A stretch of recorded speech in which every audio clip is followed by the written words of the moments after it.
साल 2019 हो रहा है अलविदा।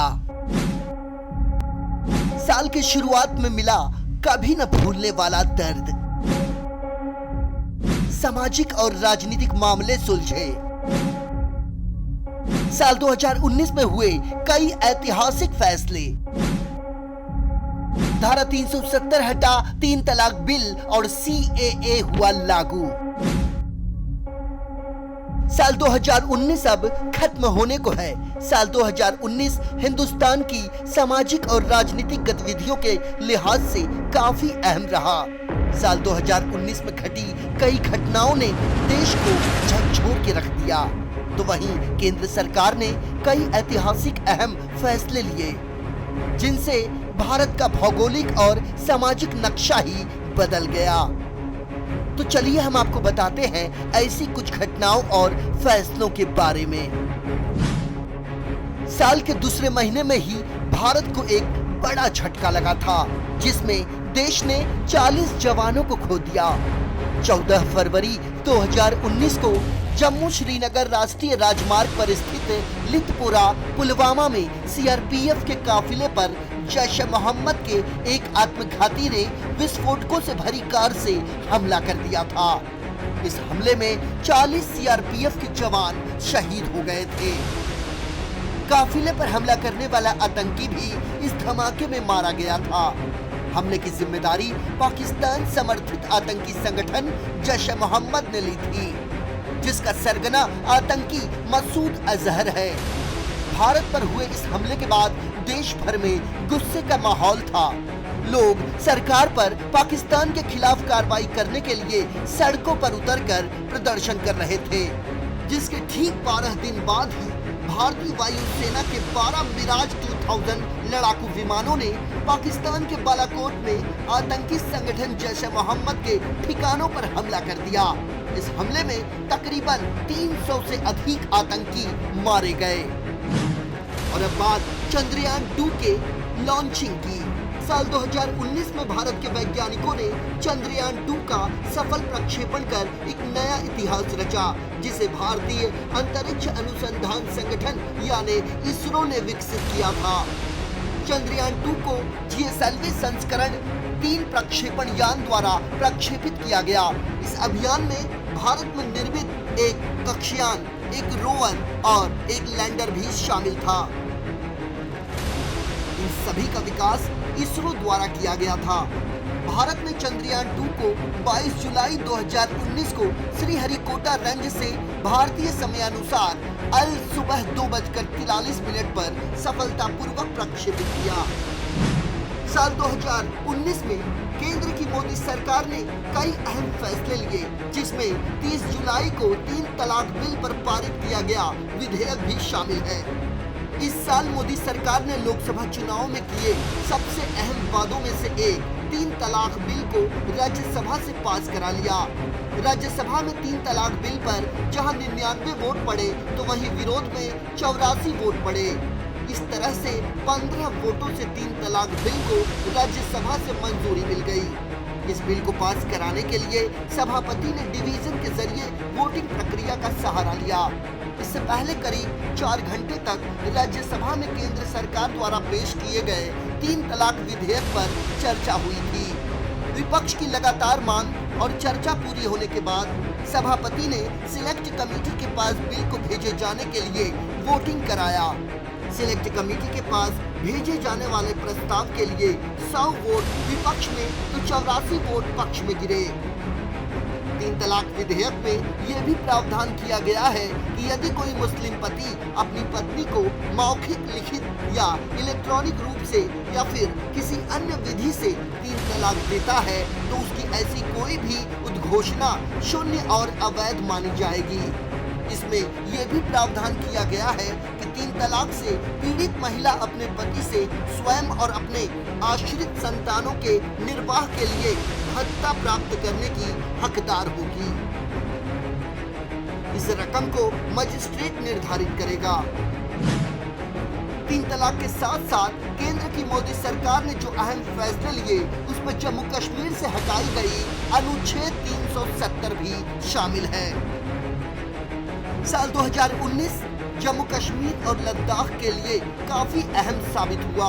5 अगस्त 2019 को केंद्र सरकार ने राज्यसभा में जम्मू कश्मीर से अनुच्छेद 370 को हटाने का ऐलान किया। मोदी सरकार ने कश्मीर मसले पर सबसे बड़ा फैसला लिया। इसके तहत राज्य को विशेष दर्जा देने वाली धारा 370 हटाई गई।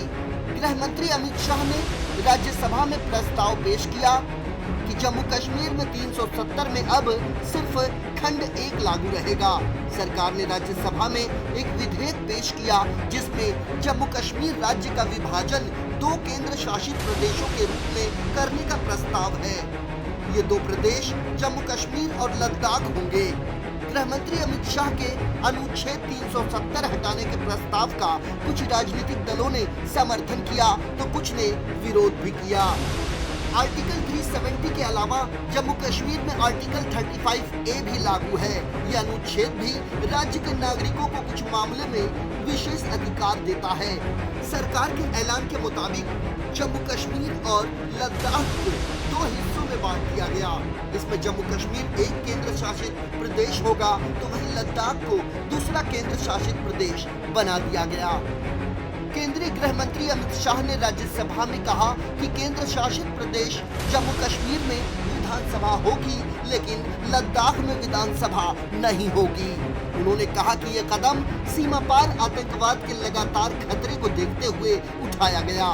साथ ही लद्दाख के लोग लंबे समय से उसे केंद्र शासित प्रदेश बनाने की मांग भी कर रहे थे और ये फैसला स्थानीय जनता की आकांक्षाओं को पूरा करने के लिए लिया गया।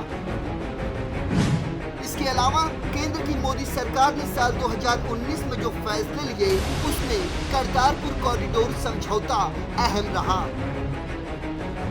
भारत और पाकिस्तान ने 24 अक्टूबर 2019 को करतारपुर कॉरिडोर समझौते पर हस्ताक्षर कर दिए। भारतीय प्रतिनिधिमंडल का नेतृत्व गृह मंत्रालय के संयुक्त सचिव SCL दास ने किया और पाकिस्तान की ओर से विदेश मंत्रालय के प्रवक्ता मोहम्मद फैजल मौजूद थे।